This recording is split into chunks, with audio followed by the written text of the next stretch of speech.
Welcome to Shaka Extra Time. I am Paul Ndiho. Today on Shaka Extra Time, we'll look at the passing away of Prince Phillip, the Duke of Edinburgh. Joining me to discuss the passing away of the Duke of Edinburgh is Shaka Sali himself, aka the Kabale Kid. Hello, Shaka. Hello, Ndugu Paul. How are you? I remain simple, easy, and as some of my fans have suggested, Ndugu Paul, an awesome son of Mother Africa. You come from a country that was formerly colonized by the Brits. The world over is mourning the passing away of Prince Phillip, who was officially the Duke of Edinburgh, who died peacefully at the Windsor Castle last Friday at the age of 99. He was the longest serving consort. Your thoughts, Shaka? Yeah, first of all, you're right in saying that I and you, in fact, come from that country which you call a former colony of the British. And given that history, as a matter of fact, it is a member of the current organization known as the Commonwealth. You know, it is obviously sad for a man of that stature, a man, as you have seen by monitoring the reaction from all over the world, a man who clearly was very much liked by a lot of people. He also had a very interesting award that motivated and inspired young people to become responsible adults. You know, it is interesting, of course, that the world has shown their love, and one hopes that that kind of love that has been demonstrated globally should at least stand well as far as the Queen and her family is concerned. It is probably something that that part of that sort of goodwill will probably help to sustain them through the trying time or times that they are going through. The Queen herself, by the way, is really the net loser. Not only was she a wife to Prince Philip, but Prince Philip was apparently one, if not the rock of the Queen. In fact, the Queen said that the passing away of Prince Philip, the Duke of Edinburgh, in her words, not mine, leaves a huge void in her life and her family. So you could see. And wherever the Queen went, you always saw this gentleman about 2 feet behind. She always took care of Her Royal Majesty's interests. And when you listen to some of her children, I listened to Princess Anne. She said that Prince Philip, who was her father, was her teacher, her supporter, and her critic. And when you had the man that is an heir apparent, Prince Charles, talk about how he and the family will be missing his father, Prince Philip, the Duke of Edinburgh. He said, "My dear Papa." It shows you how very intimate the two must have been. To your point, Shaka, the public reaction to the Duke's death reflects a couple of things. First, maybe for me, I would think that it's one of the people's affection towards the Queen. People love the Queen. And it's also a sense that has struck people in such a way that for the first time in over 73 years, the Queen is going to be alone. Wow, what does that mean for the Queen? Yes, indeed. But of course, as you know, she is someone that has a lot of responsibilities.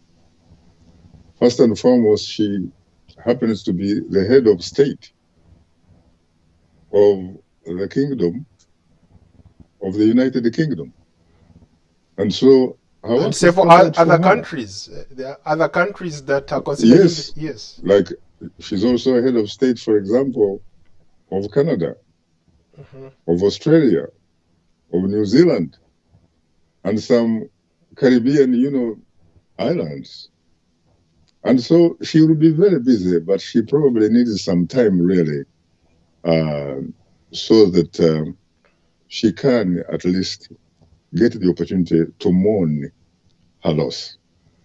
And for the Ugandans, I was doing a little bit of homework when you told me that we were going to be talking about the passing of Prince Philip, the Duke of Edinburgh. I discovered through my Ankole royal connections that, in fact, the first time Prince Philip, the Duke of Edinburgh, and the Queen of England, Her Royal Highness, the Queen Elizabeth II, they actually first went on a visit to Uganda, which was then, of course, a protectorate under the British, in 1954. And I was sent a picture whereby the then king, the Omugabe of the kingdom of the Ugandan kingdom of Ankole, King Gasyonga II, actually met them at a place called Katunguru.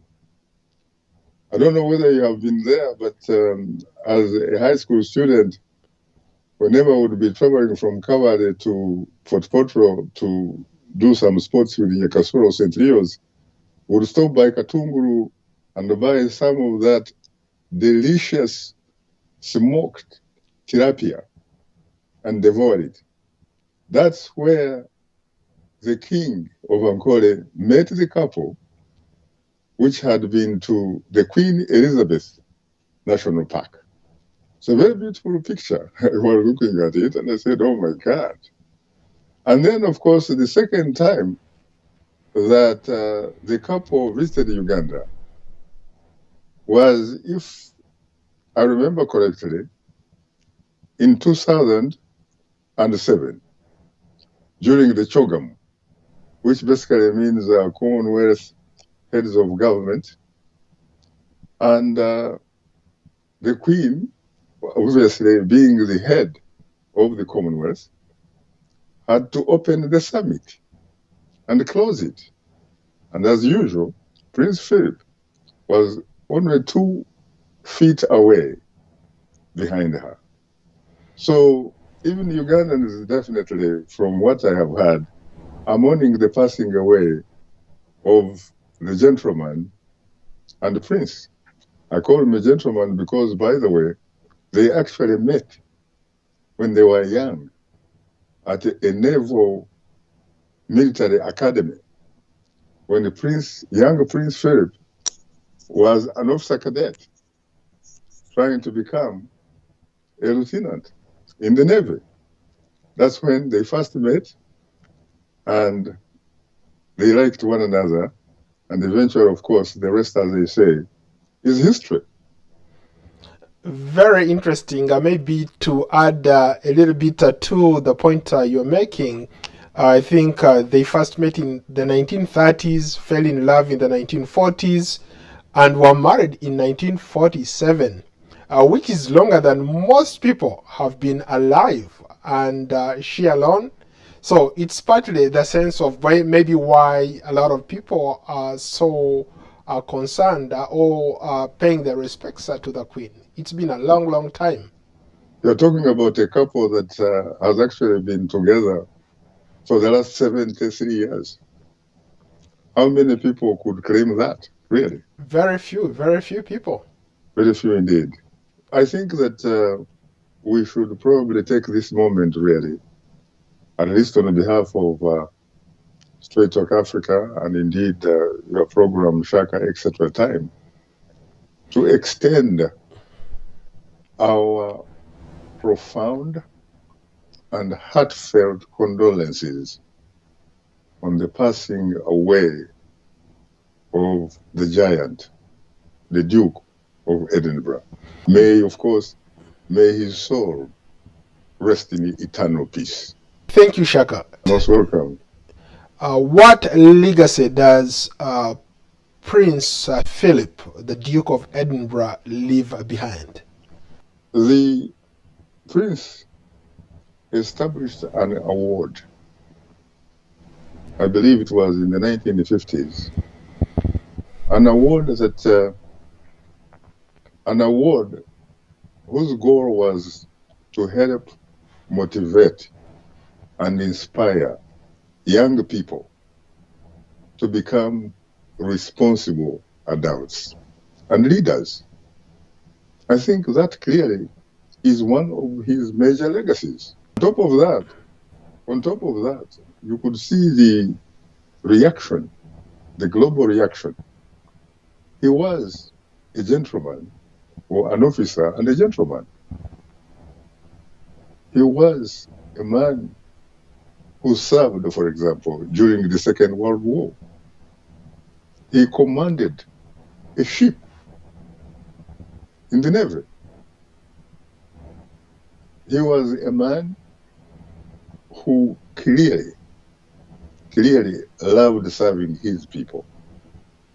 So I think there is a lot to remember him about, really. There are some critics who have said, for example, that he was very blunt, spoken, quick-witted, and perhaps sometimes he made remarks that were deeply offensive, some considered sexist and racist. That is true, but again, I have heard that if anything that should really be said about Prince Philip, that he will probably best be remembered as someone who really had an incredible sense of humor. And as you said, he sometimes was tempted to say it like it is. He was apparently very loyal to the Queen, very loyal to the monarchy, very loyal to the institution, the House of Windsor, but at the same time, he was equally fiercely independent-minded. Interesting.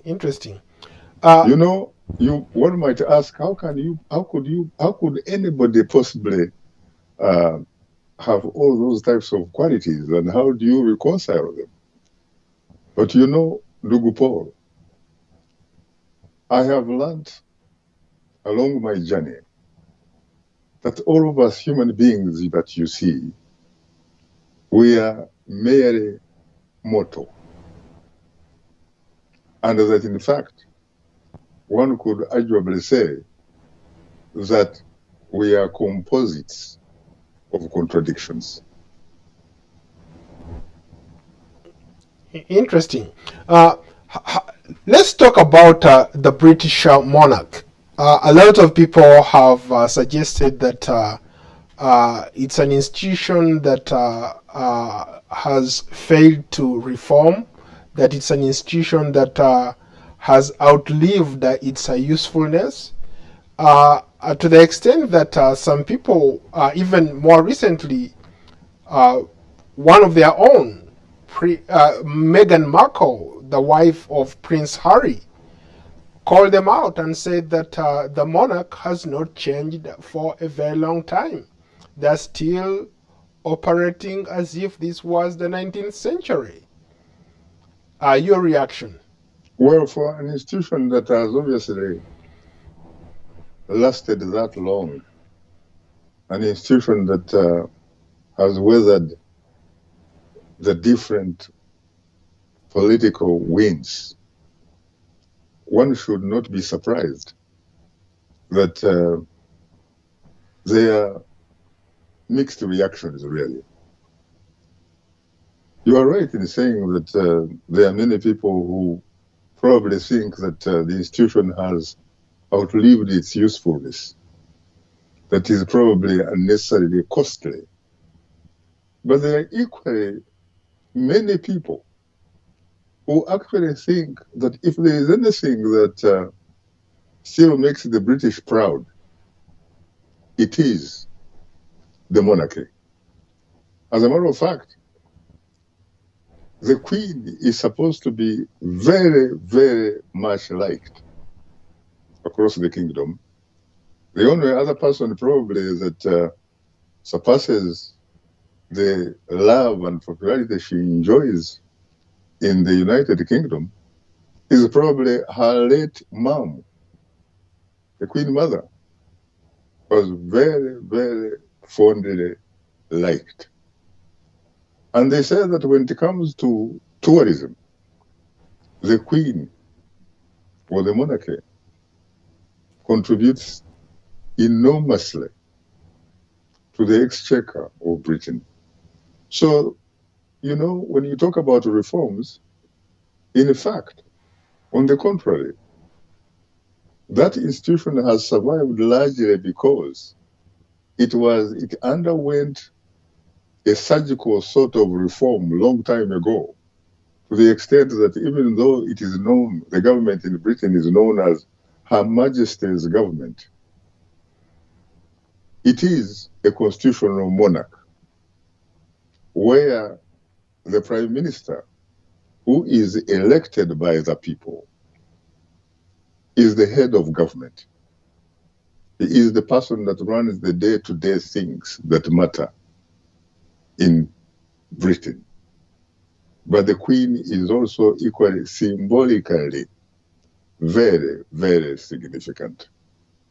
For purposes of this discussion, can you maybe explain the difference between the monarch itself and the government that is run by the Prime Minister? The government, in fact, is called Her Majesty's government. When you go to London, you go to the post office, you'll be going to Her Majesty's post office. So it is the Queen who is boss. She is, in fact, the head of state and commander-in-chief of the British Armed Forces. She's also, as I said a little bit earlier, the head of the Commonwealth. The Prime Minister serves under the Queen. The Prime Minister serves on the basis of making sure that he works very closely with the Queen. When somebody becomes the Prime Minister after being elected, or after his or her party becomes the elected political party, he or she goes to Buckingham Palace to receive the blessings of Her Royal Majesty, the Queen of England. So that's really the difference. The Queen, on the other hand, is hereditary.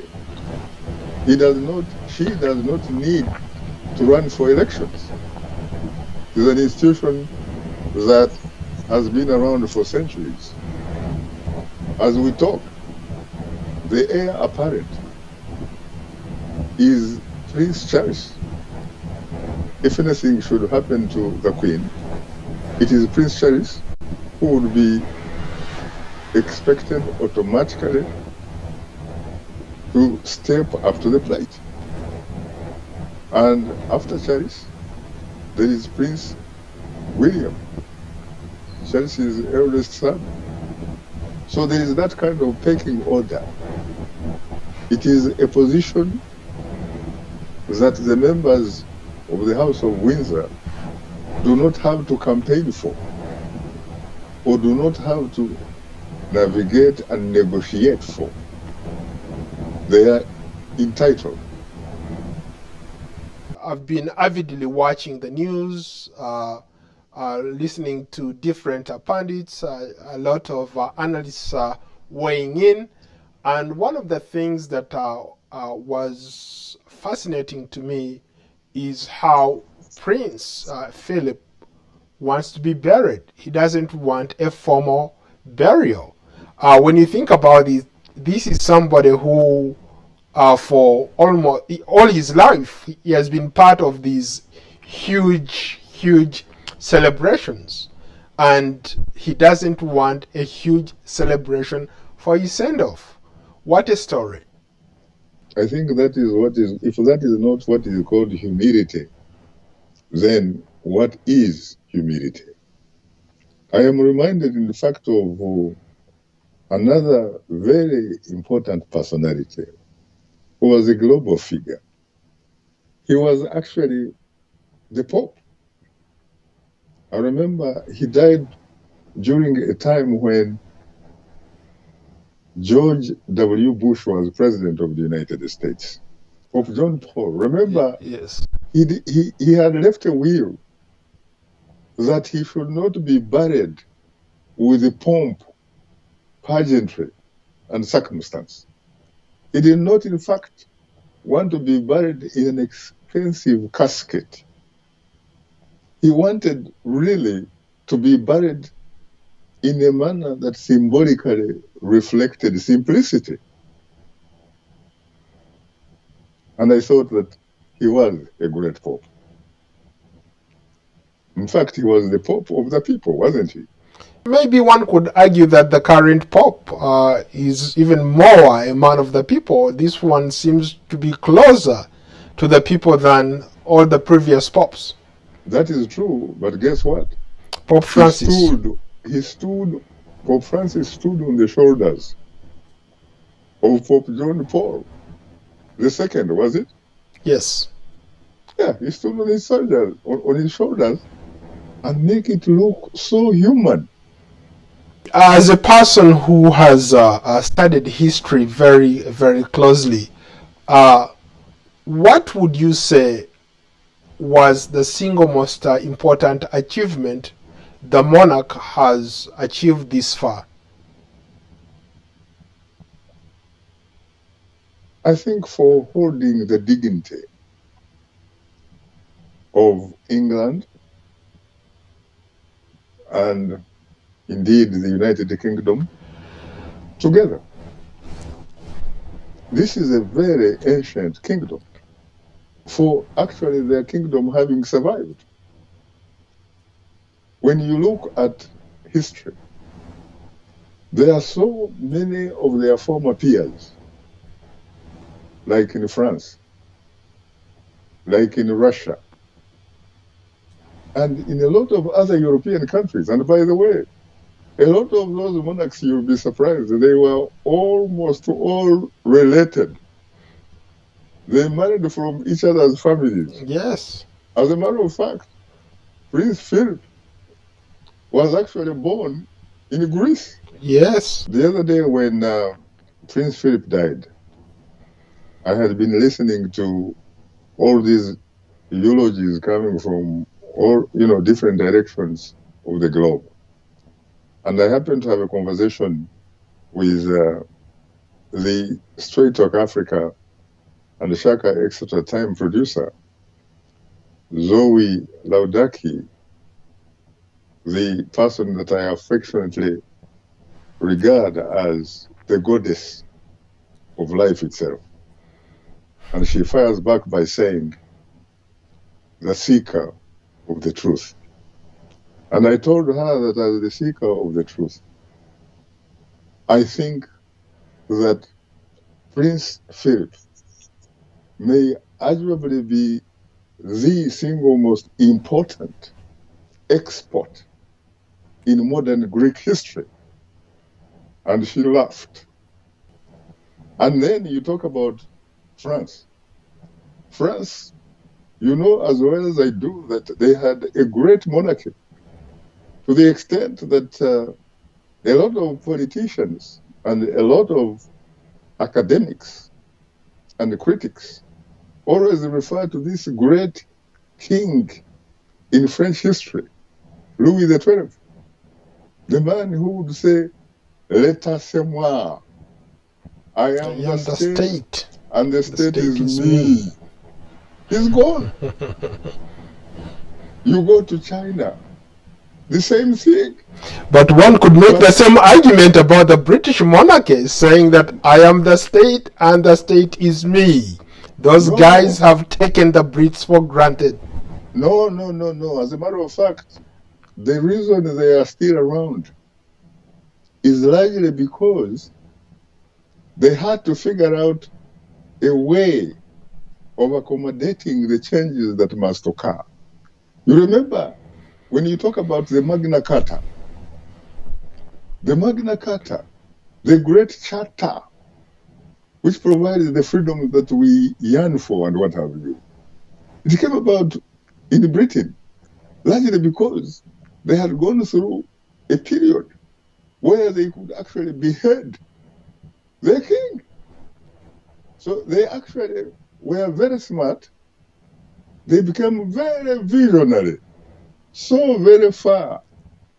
That's the reason they decided to transform the monarchy into a constitutional institution, so that it gets out of politics for the most part and remains symbolically very significant. And so I think, to answer your question really, I think the single most important thing is that the British monarchy has survived. Very good. Where others have ended up being republics, presidents, and what have you, they have survived. The British have never had a president. Yeah, but with the changing demographics, the changing attitudes towards these monarchies, do you think this is something that is going to be sustainable? Especially now that we live in a globalized world where we have access to information on our fingertips. There are a lot of people who look at that monarch and they say maybe it's about time we got a republic and maybe tried other leaders and see what they can, because as we speak now, really, it's a constitutional monarch, but most of the things are still done by the monarch itself. Not really. Britain has two houses. The upper house is a reflection and symbolic of the historical institution, the House of Lords. But where really power is the lower house, the House of Commons, where the members of Parliament go into debates and make decisions that run the political ship of the British monarchy. And so, when you look at the British monarchy, you have to give it some credit. And it is really not in your face wherever you go. For the most part, it is number 10 Downing Street that calls the shots. Well, we end it there, Shaka. Thank you very much.